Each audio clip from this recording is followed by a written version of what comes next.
Hello and welcome to my channel. You've picked a great day to stop by because this video is part of the Retro Vintage Halloween collab.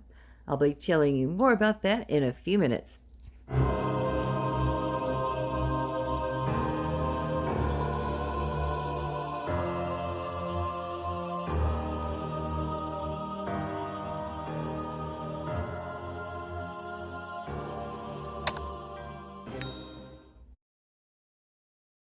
I'm going to start off super simple because my next project is a little more detail oriented. I'm taking this old white shirt that has some ink stains on it, and I'm going to be cutting 12 by 12 square, and I'm just using my Cricut mat because I know that's about a 12 by 12. I'll use my rotary cutter and go around that.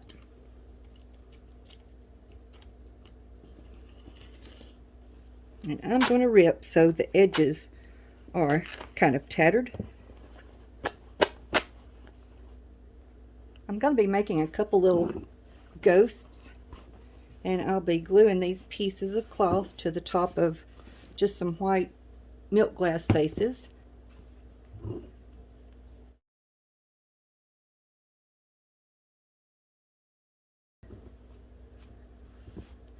Now these are going to be pumpkin-headed ghosts, or jack-o'-lantern ghosts, maybe. I'm going to use two different colors.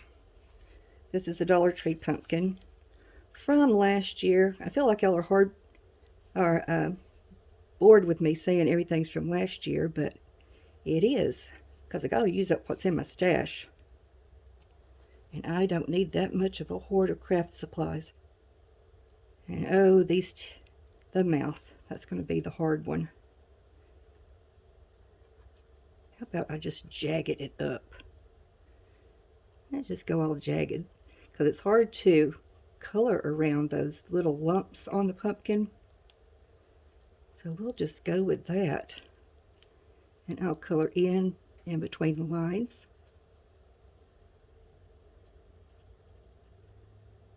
I'll set that aside and let it dry for a little while before I start gluing it.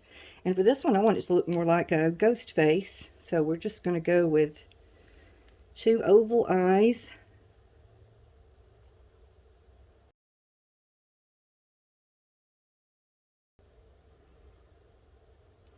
And just a round mouth.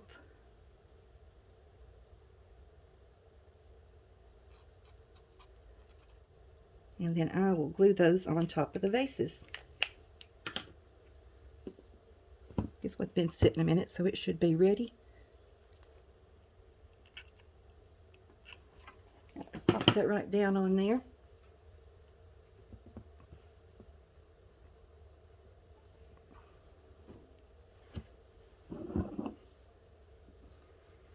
And then get this other one on.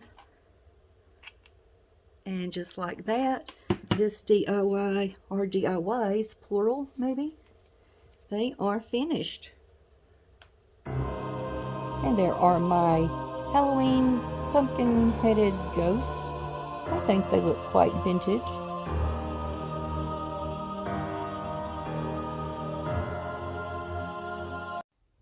This retro vintage Halloween collab is being hosted by Monica from Up All Night DIY, and her co-host is Annie from Crafting with Indie Annie Jones.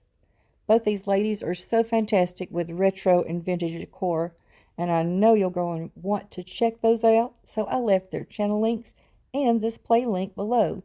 See what other creators come up with for this retro vintage Halloween. I spotted this cute little project on Pinterest and knew I just had to recreate it. The original creators page is creating through chaos. Best thing about this DIY is I already have the supplies in my stash.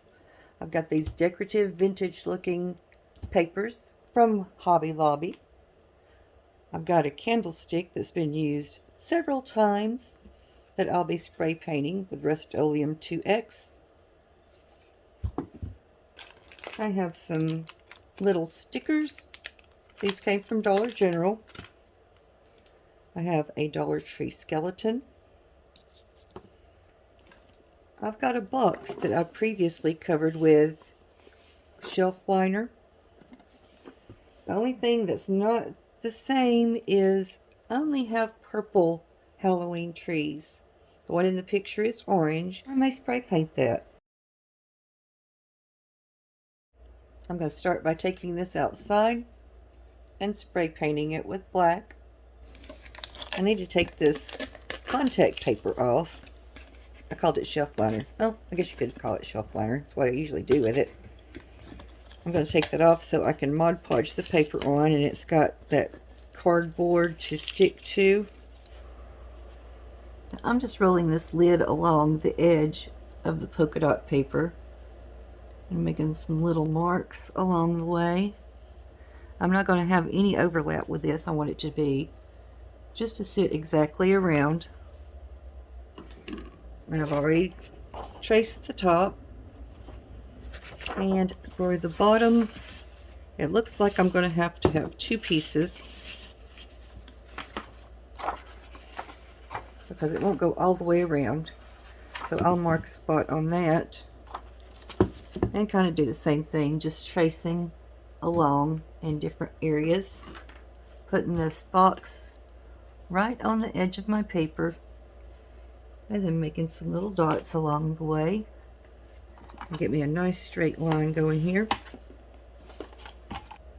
I'm going to test that with my fingernail before I put that down and start cutting. Well, it's a little bit over, but I'll take that. I'd rather it be a little over than a little under.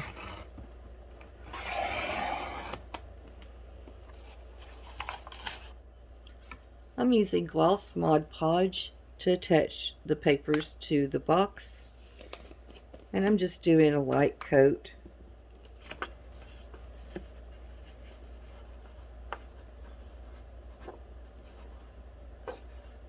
And it doesn't take a lot of this. It just takes enough just to get it a little bit tacky and press down.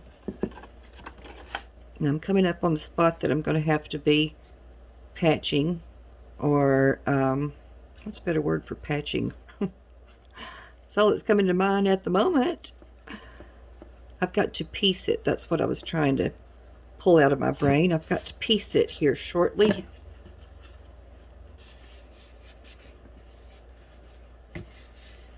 Now there's that first piece on. Cut off a black stripe there and go right into the orange. Put a little bit under that edge. A little on top, sticking everything down. Not too much though, because it's gloss Mod Podge, girl. Are you forgetting?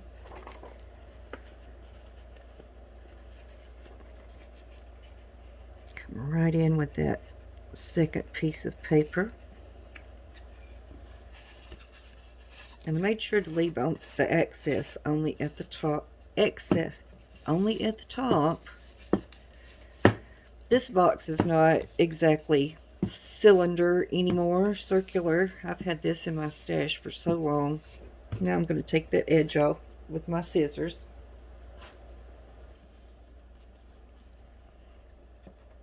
Cutting all the way down to the top of that box.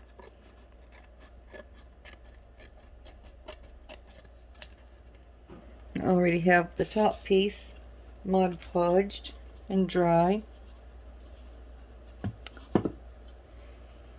I think that's so cute. So cute. Yeah, the bottom's even busted on this. I've used it so many times. Now I got a drum. I think I'm going to go ahead and try painting this tree black. I mean, if I don't like it, if it turns out horrible, I've got two more of these purple trees, and I can use one of those. I'm going to go ahead and glue the stand on so I can turn the box upside down and put it on there. It turned out a little bit lumpy after spray painting it, but we'll just call that creepy rustic. How about that? So I will try to eyeball that to get it to the center of the box. I'm just using a chalk marker. Kind of give myself a space to stay within.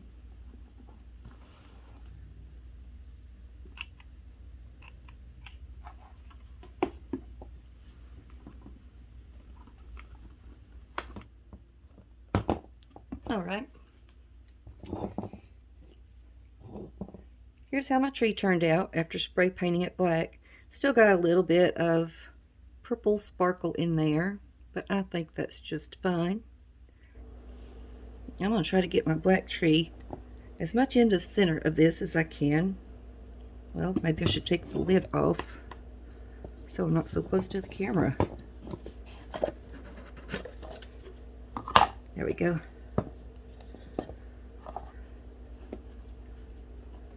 I'll go about right there for the center.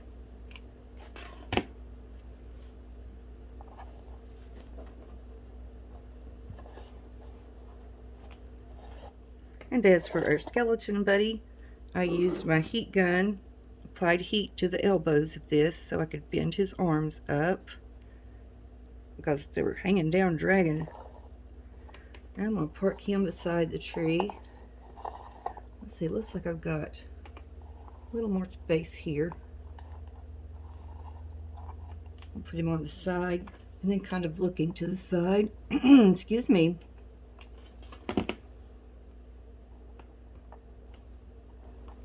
Right there. Need his leg hanging down. That's better. I think he'll be fine hanging out right there. I'm going to use my small rubber stamps to spell out happy haunts on a little sign. And I just cut down one of the jumbo popsicle sticks or craft sticks from Walmart. And since I don't have an ink pad, I'm going to take my ink color Waverly chalk paint. I'm going to put a light coat on the letter and then stamp it down.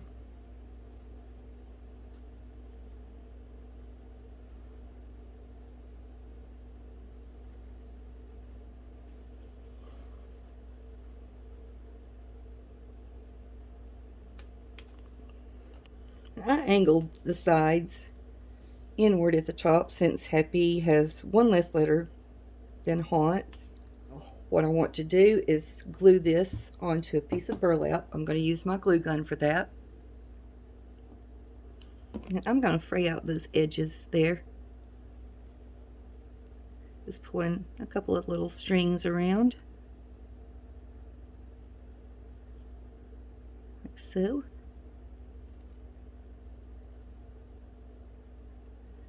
And then I'll glue that right on top of there.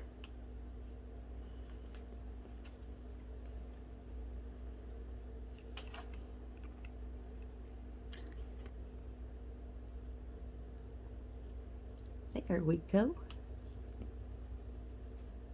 I'll put glue down the bottom edge and stick that right on the front, right beside Mr. Skeleton, and hold that till it's cool.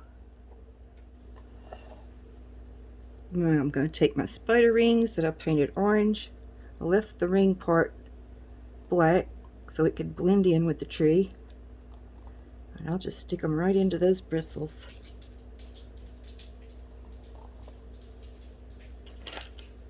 Easy as pie.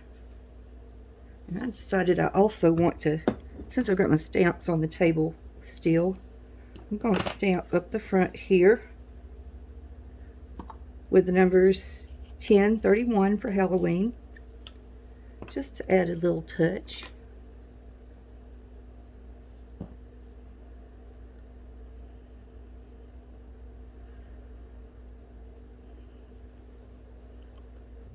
And there is my finished vintage style, vintage inspired, I should say, Halloween decor piece. The only thing different from the original is I stamped on the side 1031. Also, I have a black spray painted tree rather than the orange, and I had to paint my spiders orange so they would show up on that. She had black bats on hers, but still I think mine is so stinking adorable. I love how this turned out. I thank you so much for watching my video today, and if you enjoyed it, please let me know by leaving me a thumbs up. And if it's your first time stopping by, I would love to have you subscribe. Now be sure to run over to that playlist to see what other creators have come up with for this retro vintage Halloween collab. Until next time, bye-bye.